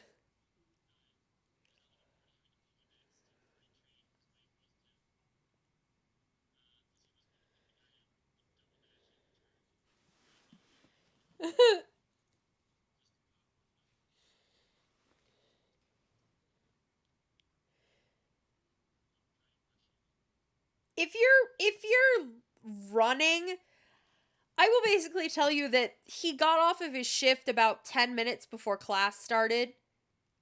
So he knew he had about enough time to get there, like, with a few minutes before class starts. So he's walking. If you are running, you'll catch up with him about here. Oh.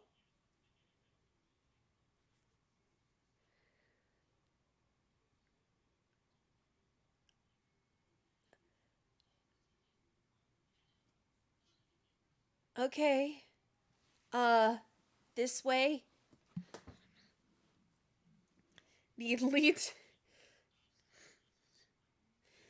He leads you into the hall of the arcane, past this big building into this smaller one. Thankfully, he goes, I guess it's a good thing this class is on the first floor, isn't it?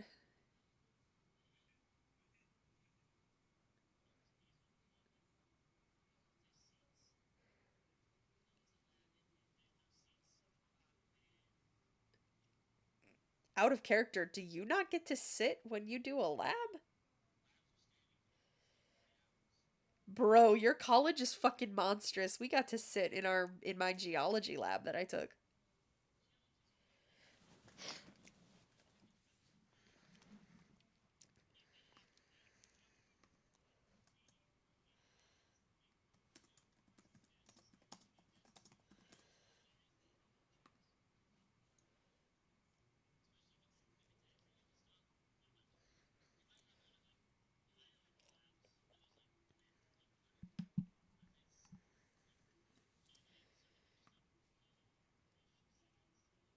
Geography 101, we had chairs.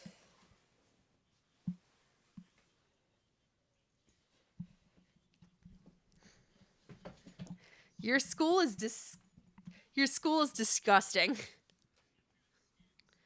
Yeah, I know, I hate it.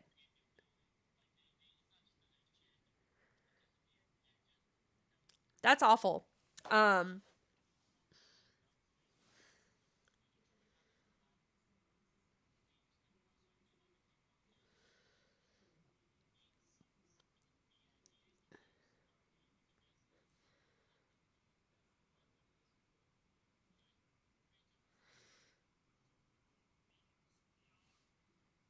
So you make it to the lab in time.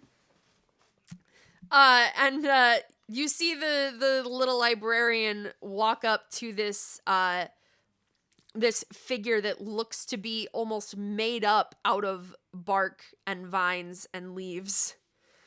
Uh, uh, Professor Mirandas, is it okay if this person that is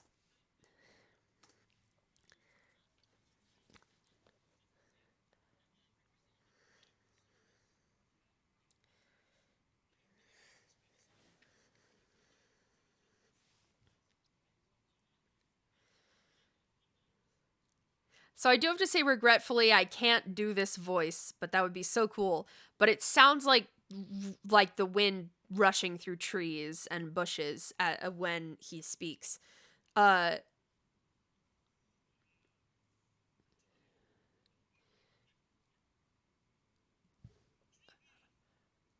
mean, If you want to, you can, but you won't be able to participate.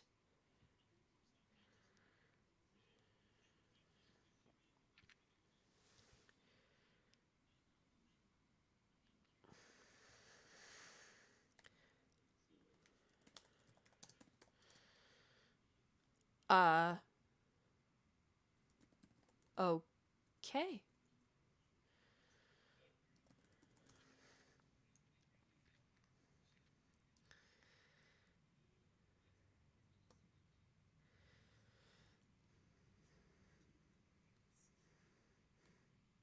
You're gonna ask me that?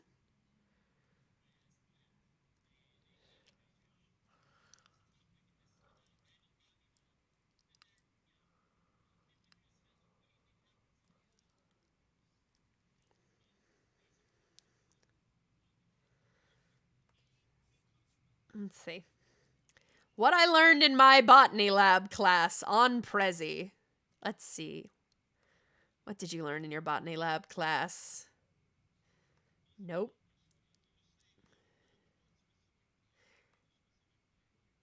Plant growth. The growing of different types of plants and the steps a person must take to care of these plants and how the growing habits of these plants change depending on different variables such as water, sunlight, etc.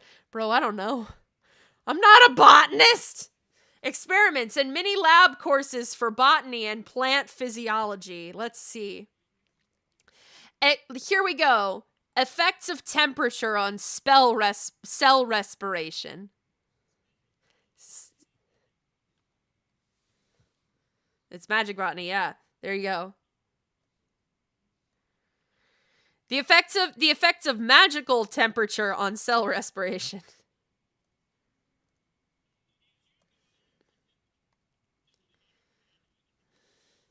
It sure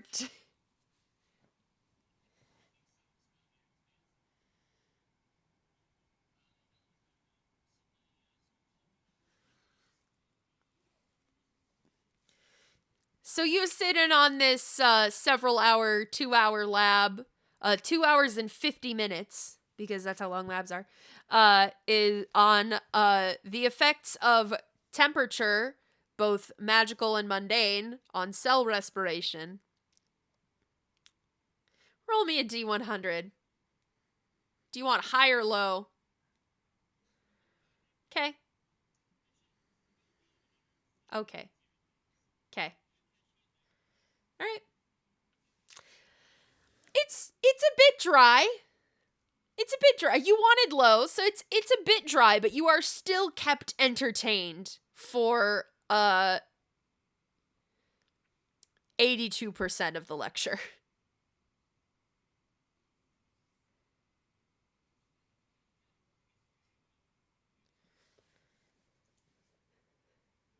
Yeah, I'm not doing a lecture on botany. I'm not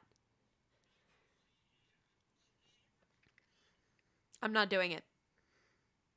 I don't do plants. I'm not a plant gay. Who else wants to do something? Sutha, Ned stepped away to get food. Sutha, I'm generating rumors for you.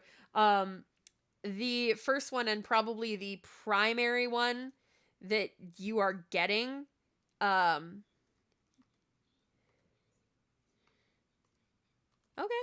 You sure?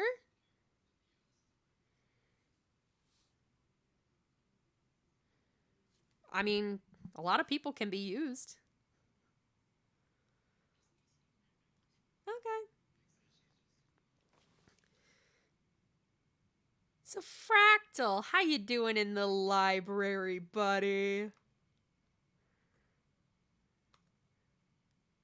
Pyro? Oh, he said he's gonna be right back. He's been drinking a lot of tea, and Ned is going to get something to eat. I think this is a good point to take our break. So I'm gonna pause the stream, and we will be back in 10-15 minutes. All right, and we are back from our break. Good news is we're back. Bad news is we're gonna wrap it up here in a little bit, because it's been a minute and I didn't have a lot prepared. Gonna be real with y'all. So Bellum has finished sitting in on his 2-hour and 50-minute botany lab on the effects of temperature, both magical and mundane, on cell respiration. Yes, I remembered and didn't write it down. I'm proud of myself. Sutha has been DM'd her rumors in case any of the viewers were curious. I did DM them to Sutha, so she does have her rumors. Bellum. All of the students are packing up, thanking the professor. Whatever normal students in not Geography 101 labs do when lab is over. They're doing that.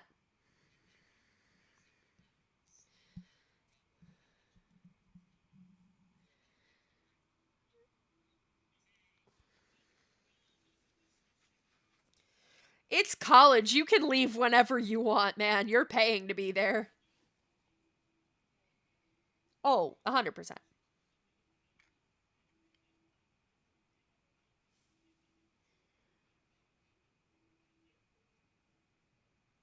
Apparently. This doesn't seem to be one of those. Especially because the librarian told you botany was not his section. It's just a class he's taking. So you gather this is not an incredibly high-level botany class. Or an elective. Could be either way.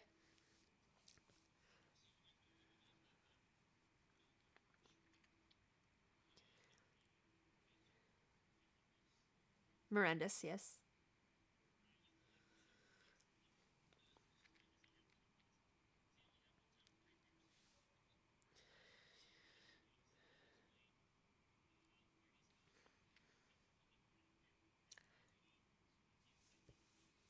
He says, still in that rustling leaves voice, which you've gotten kind of used to over the past almost 3 hours. I have about an hour before I'm due to be at my office hours.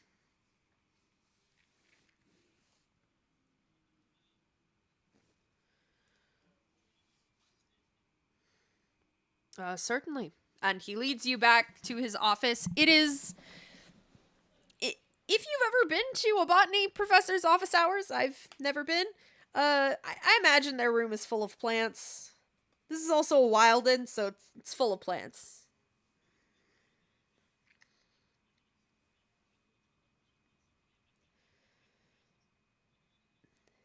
Plants. He sure does now.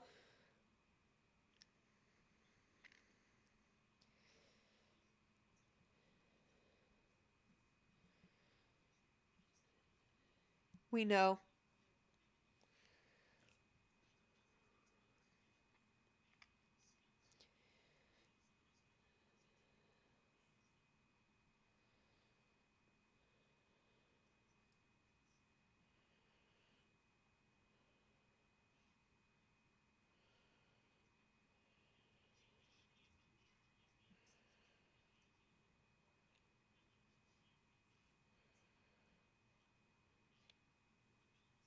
I was about to say, the professor is sitting there watching you have this strange conversation with someone else.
Should be Court of Knowledge, I believe.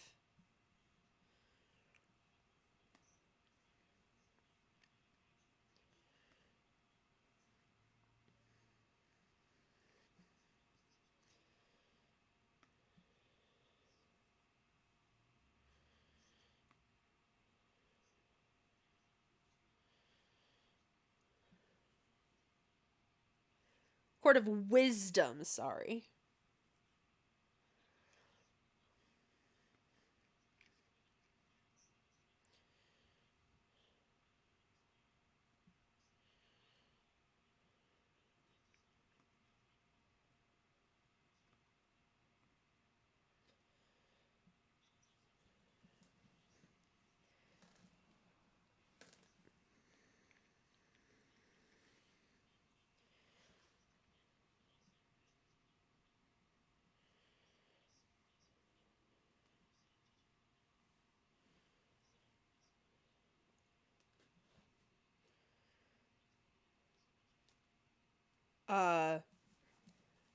I mean, I can't speak for all of my colleagues, but I would be willing to help as if I am able. What is it you're requesting?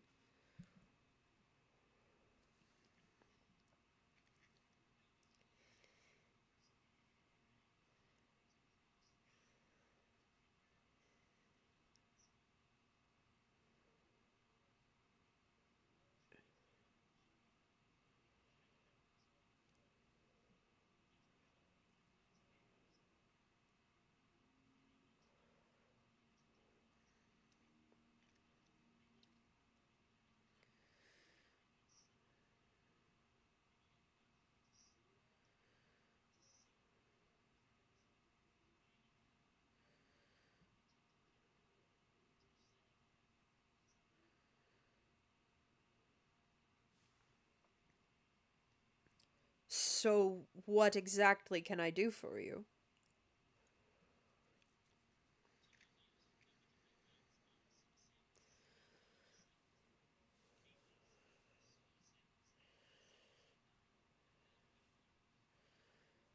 The warp wood?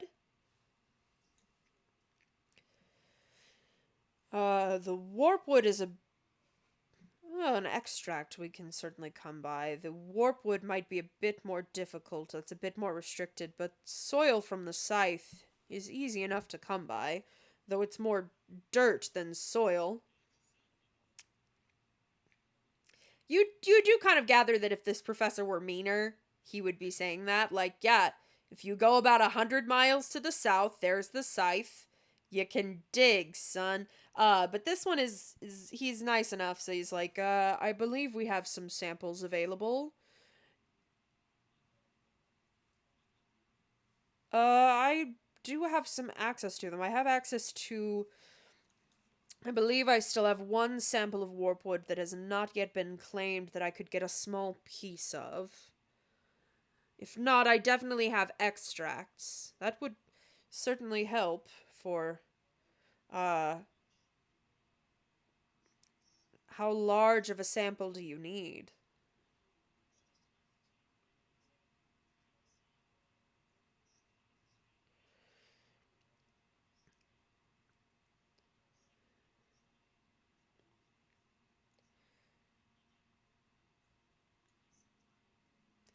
Strange. For a small enough sample to... Are you looking to imbibe or inhale? For that size of a sample...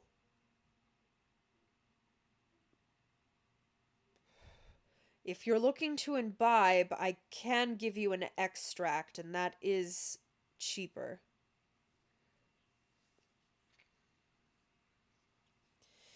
It is definitely harder to come by since it's not quite as close, and there aren't regular excavations to the warp wood. A vial of extract will cost you about 10 gold. Okay? For the soil, I will grab you some. If you don't mind waiting here. He rustles out.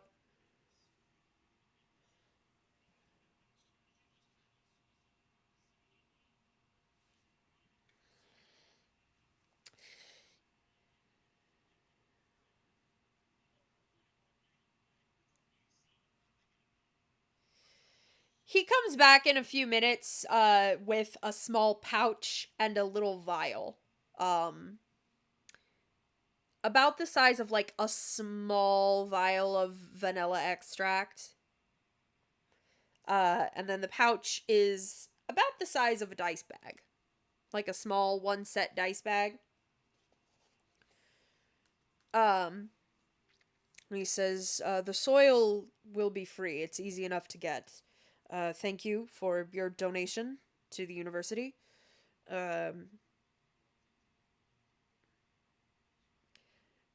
What other subjects are you looking into? I could possibly get you in touch with some of my colleagues.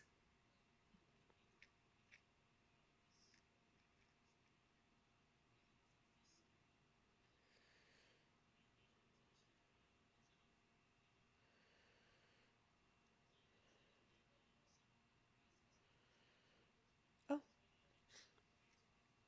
I will definitely accept these as a donation. Very generous. Thank you.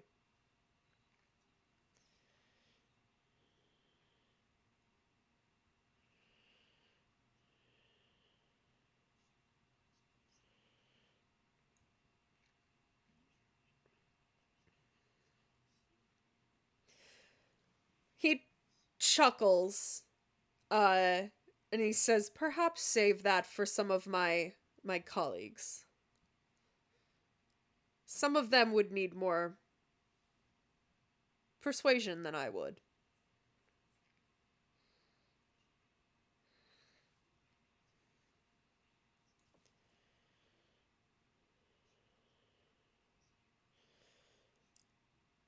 If I am not in class, typically, yes.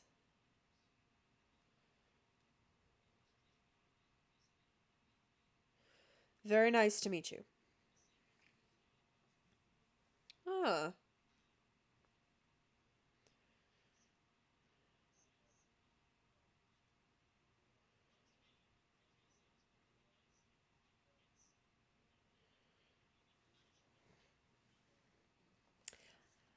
I don't know. I think that's up to you.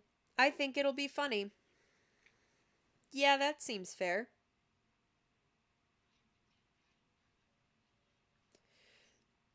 That is a name.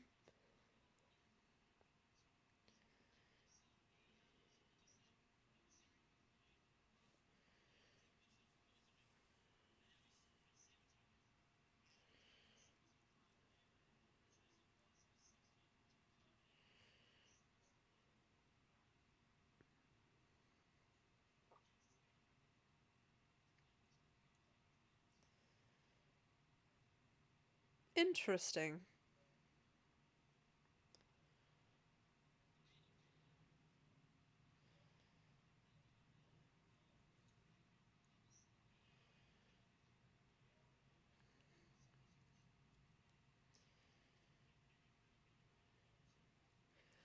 Oh.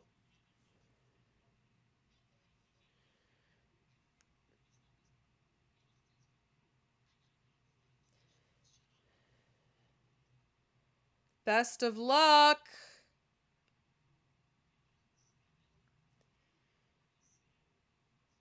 Yeah.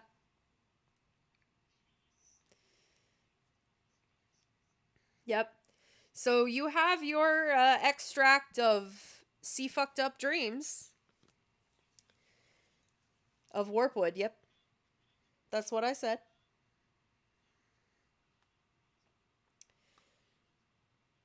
When we will burn that bridge when we get to it, won't we?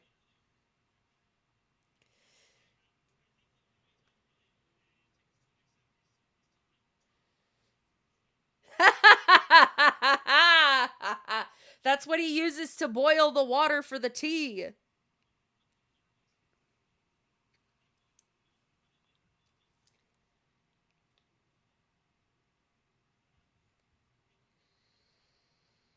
If y'all want to figure out how to make that work by next week, go right ahead. I will allow it.